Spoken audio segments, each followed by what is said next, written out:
Alright, onto the cylinder head portion of the engine build video. These cylinder heads are going to be getting a set of valve springs from Brian Tooley Racing. These valve springs came with the cam. They're 660 lift springs. And as you can see, we've got the springs completely removed. Everything basically removed from these cylinder heads.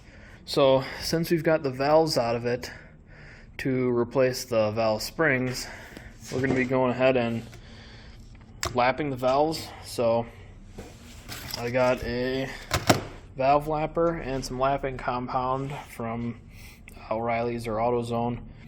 And basically what we're going to be doing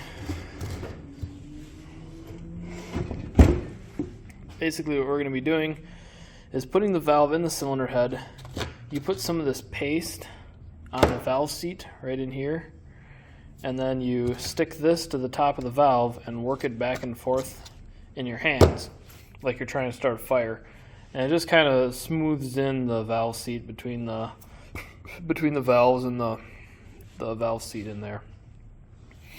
You also might notice that the insides of the intake runners are kind of smoothed out. You can see it on this cylinder head right here.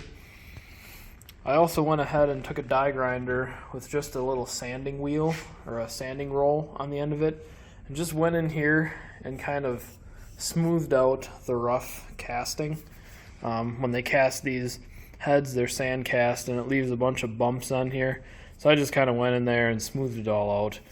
Tried to promote a little bit of better airflow, but I don't know how much horsepower that's really going to add. It's just making me feel better.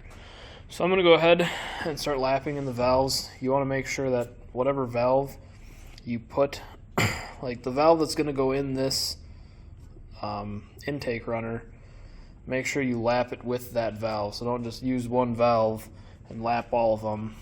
You want to, it's kind of like putting pistons in, make sure the right valve goes in the right hole. So if you're wondering how long you want to sit there and grind away at these valves, what you want to look for is this. This is actually a really good example of how you want it to turn out. This one turned out surprisingly well, actually, if I can get it to focus. You can see there's no, well, I guess there's a little bit of pitting right there, but really there's no marks anywhere on the valve seat there. This one's pretty good. It's not perfect. There's quite a bit right there. You can see the specks right there on the gray part. I've pretty much just been going until I get sick of it, honestly, until I just get fed up with doing it on one valve. One other tip that I will give is this thing doesn't like to stick to the valve head, especially if it's got gunk and rust and whatever else on it. So I kind of just took some steel wool, scraped the big gunk off, and then put a drop of dish soap on the head of the valve and kind of wiped it around with my finger. And then this thing sticks to it a lot better once you get some, just put some dish soap on it or something like that, and then it'll stick to it a little bit better. And then don't push down on the thing really hard, otherwise the friction of the lapping compound in here won't let it spin. You just kind of want a light little bit of pressure, and you'll go with it, and you'll hear it scraping really loudly, and then as you go it'll get quieter and quieter, and then if you pick it up and spin it 90 degrees and set it back down, you can keep going again. That's kind of how you do this, and just, yeah, go until you get sick of it. Or if you want to be a perfectionist, this is a pretty good example of what it should look like. I don't think any of them are really going to look quite as good as this one. This one was pretty good to begin with, so yeah, I'm going to keep going. I got one more combustion chamber to do on this head, and then I'll move on to the next one. Alright, now that we got these boys all polished up, shined up, got the valves lapped, it's time to look at the actual go fast parts we got here. So I'm not entirely sure what all comes with this. I'm hoping it comes with the valve stem seals, which I think are these pieces right here, but it's been a while since I looked at it. So it looks like these are where the springs sit, so that's probably this piece right here. What does the package say on it? spring locators. Okay, yep. That's for valve stem seal. Perfect. Here's our retainers, I believe. Yep. And then we should have locks. There we go. Oh, so we got 33 of them. They gave one extra in here. You only need 32. That's alright. That way if we fling one into the oblivion, we've got an extra one. And then here's all of our valve springs. So these are Brian Tooley Racing, obviously dual valve springs. I think they're good for 660 lift, which will be perfect because the cam that we got I think is only about 610 lift. Engine build, part 75.5. We're going to be putting together the rocker arm trunnion upgrade kit from Jegs. So, let's see, where's this part number? Right about there. Oh great, it's made in China. That means it's probably going to blow up. Anyways, I am trying to do this with just a vise. So far it's going okay, but I haven't actually tried to put anything together yet. I took everything out just fine with a deep well 3/4 socket. I think that's what this is. Oh, 13/16, and then a little 1/2 incher, and that'll pop them out. The old trunnions, it'll pop them out. You just take the vise all the way out, and it just pops the old trunnion out into here using this socket. And then the Jegs kit, it looks like it actually gave me a means to put everything back together with these two washers.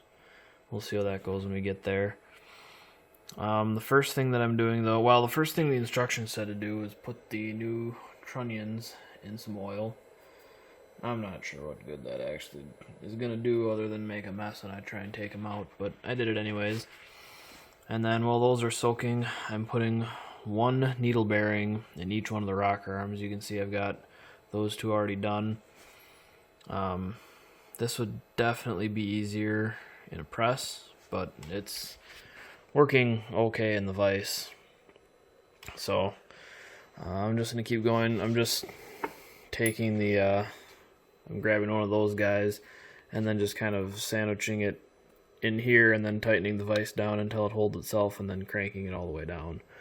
So I'm going to keep going along with this, and I'll let you guys know how it's going once I start putting the rest of the trunnions in.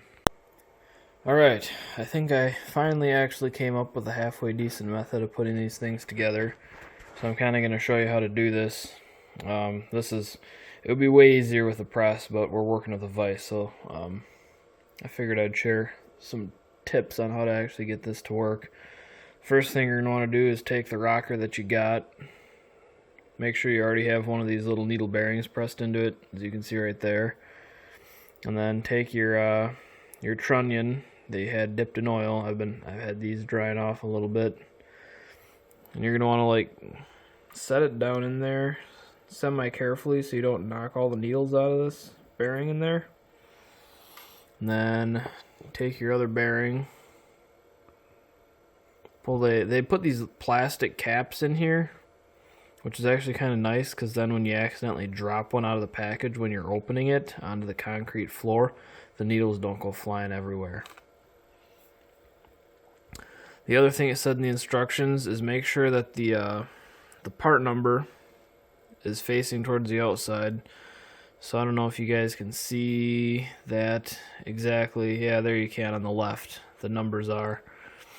So take that, slide it over top of this, and then these things are actually really slick because I can just take this and set it right on top of there, and that slides in there. And then you want to take it before you put this one on and put it in the vise just for a little bit. In a press, it would be really easy. You could set this directly on top of there and make sure you line it up perfectly because the trunnion has to come through the middle of this washer right here. And that's really hard to get this lined up exactly dead center in the vise. You line it up like this or over here like that, and it won't go right through the middle. So what you want to do is just press this in a little bit in the vise first to seat this bearing in there, and then you can float that trunnion up and down in here like this and get both of these washers to grab onto the trunnion so it's already centered when you put it in the vise. I'll kind of try and show you guys that once I get this piece pressed in here. Alright, now hopefully you can kind of see what I'm talking about. See how this can float in there a whole lot? And you want to just kind of float it right like that so that you can put one of these washers, one on each side, and it's sitting up too high. That way it'll, like right now, that other washer just slide on this face, but you can kind of stick this out a little bit, get both the washers centered on there, and then put it in the vise and crank it all the way down. And you can pretty much go as tight as the vise will let you. I like to just watch this bearing and stop right when it gets to this surface right here, because you want these to have a little bit of play in them. Like this one here, you can kind of hear it rattling around a little bit. This one's actually pretty tight, but there is just a little bit of wiggle room in there, and that's kind of how you want it. If you screw it up and you go too tight with it, you can always use the socket again, put it back in there, put the socket up against whatever face is too far in, and just kind of push it back out a little bit. And don't go crazy with it, just kind of ease it out, and then check and make sure you've got the right amount of wiggle room. If you gave yourself too much wiggle room, put the washers back on it and kind of just get it in there until it's just about like how that one was right there. So here's this thing in the vise. I'll just kind of show you guys as I crank it closed. You just kind of want to sit and watch it. It's getting there. Right about there is when I'll call her quits. So you just can't see that bearing anymore. And then you just pop it back out of there, take the washers off. And there you can see there's our clearance. This one's got a little bit more in it, but it should be alright. Another thing I thought of as I was putting together the rest of these rocker arms is when you're putting these snap rings on, there is an okay and a better way to put snap rings on, believe it or not. And the reason being is that when the snap rings are stamped out in the factory, they've got a smooth rolled edge, which I've got facing up right now, and then there's a sharper corner edge right here. I don't know if you can tell the difference on camera. You can definitely feel it on your fingers. There's a little bit of a lip right here, and on this side it's nice and smooth. When you put the snap rings on, you want the edge, the sharp edge, to be facing whatever you want the ring to be retaining against. So if you can see in here, how I've got this is the sharp edge is facing out, so that way the edge can grab against the edge of the retainer right here, and it can grab against the edge of the trunnion. It doesn't really matter, probably. It's just a little bit of extra precaution, helps the snap ring stay in there a little bit better. Now that we got done installing our Super Chinese rocker arm trunnion upgrade kit, we're going to be installing our Super Chinese head bolts. Actually, I'm not entirely sure if these are made in China or not. Let's see here. Oh, check that out. Bottom left, made in USA. So these head bolts probably won't blow up. That's always nice. There's your part number. I'm pretty sure these are just ARP head bolts that are marketed by Jegs. They're made out of the same material. They're just about a third of the price. Yeah, the only difference I saw was that these say they can stand 170,000 psi, and the ARP one said they could withstand like 180,000 psi. I'm not going to be ever running like 55 pounds of boost through this motor, so I don't think that's really going to be a problem. Here's the destruction manual for this. It looks like I'm actually getting torque specs for this somewhere. Yeah, that's awesome. I don't have to do the weird thing with the degree wheel. That's always nice. So we're going to torque this head down. And then I left one of these loose. One of these rock arms is loose. So we can take this guy and measure our push rod length and then get push rods ordered. And once the push rods are ordered, this motor is done. Yeah, building race car motors never goes that easy. So it turns out those head bolts that I was just showing you guys were actually the wrong length. Now I made extra sure when I got them that they were for a Gen 3 LS motor, not a Gen 4. Because Peter wound up getting the wrong head studs when he was building his motor. He accidentally got ones for a Gen 4, and the majority of them were all too short. But it turns out that for a couple of years towards the end of the Gen 3s, before they started making the Gen 4s, like 2004, 2005, 2006, they actually had the Gen 4 length head bolts. This motor came out of, I believe, a 2004 GMC Savannah express van type of deal. So it actually needed the all uniform length head bolts. So what I actually wound up doing is using the head studs that Peter had originally got for his motor that were wrong for his motor, but turned out they were actually going to fit this motor. So luckily, we still managed to get everything to work, but in the next couple of clips, you'll see it has head studs in it, and I don't think I ever explain any of that in the videos. That's why. Well, the long saga of trying to put this motor together finally continues. I think all the parts are finally here. So obviously the last thing I was waiting on was the push rods, because the last thing you got to do once you put the heads on is measure for push rod length. And the push rod length that we got for this is 7.425, I believe. So they're just 25 thousandths longer than stock. So you got to untorque that head, put the right head gasket on, then we can throw all the stuff in, probably retorque a head down, and then try and check the piston to valve clearance. Take it back off, take the clay out, and then torque everything down for the final, hopefully final time. How do you check piston to valve clearance, you might be wondering? Well, you can get a piece of modeling clay like this, or Play-Doh will work too. This is just a little bit more firm. It'll come off the piston a lot nicer this way, because you stick it on the piston and then you gotta peel it back off and measure it afterwards. Right now I just want to make sure that it's gonna be thick enough, which this absolutely is. It's like 400 some thousandths right now. Your typical clearance, you want to be at about 100 thousandths exhaust, 80 thousandths intake. I'm gonna hope that this is quite a bit more than that, especially with this being boosted. The exhaust valve is going to get a lot hotter than normal. It's probably going to expand more than normal. So I think if I see anything less than 110 thousandths, I'm going to try and adjust some stuff. But typically, the clearance is way more than that. It's typically closer to 200 thousandths, unless you got a crazy, insane camshaft in here. This is just I've got a stage 2 Brian Tooley Racing single turbo cam in here. So I'm not expecting any problems whatsoever. You're going to want to make sure there's some kind of oil or something on the head of your piston, WD-40 maybe. Something just so that the clay kind of lifts off nicely once you finish taking once you spin the motor over with the head on and everything. You want this to come off nicely. I'm pretty sure there's still a bunch of oil on the head of these pistons from when I assembled the short block, so we should be good to go. I'm just going to press this in. Oh yeah, I can feel it kind of sliding around already.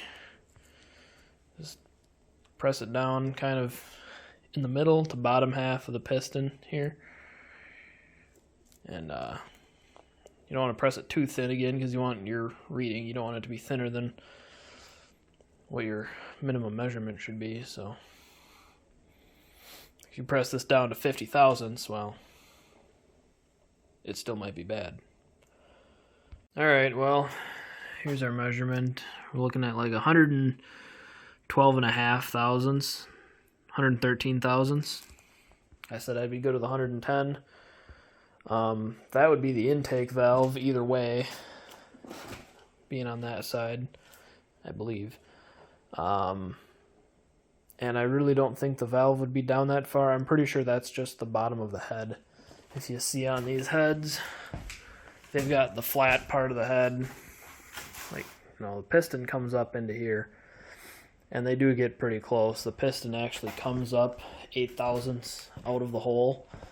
These head gaskets are 51 or 52 thousandths thick, so I would very easily believe that the piston would get, close to 100 thousandths away from the top of the cylinder head. So, not worried about that at all, unless these connecting rods decide to stretch, but if that happens, then everything just flies apart anyways, so. Anyways, guys, that is going to do it for today's video. We got the entire long block assembled here, basically. There is a lot more work left to do on this motor. Obviously, we got to get the intake kind of taken care of with the injectors and tie that into the fuel system. But we're going to be calling it quits on the motor for today's video. We're going to call the motor basically done. The other stuff you guys will, I'm sure, see in other videos as we go. So make sure to stay tuned as we finish up this build here. We got a lot more videos coming out. Wiring video. I'll probably dedicate a whole video to whatever I decide to do with these injectors. And we'll have a video on some transmission modifications. So make sure to subscribe to the channel, keep watching, and we'll see you guys in the next video.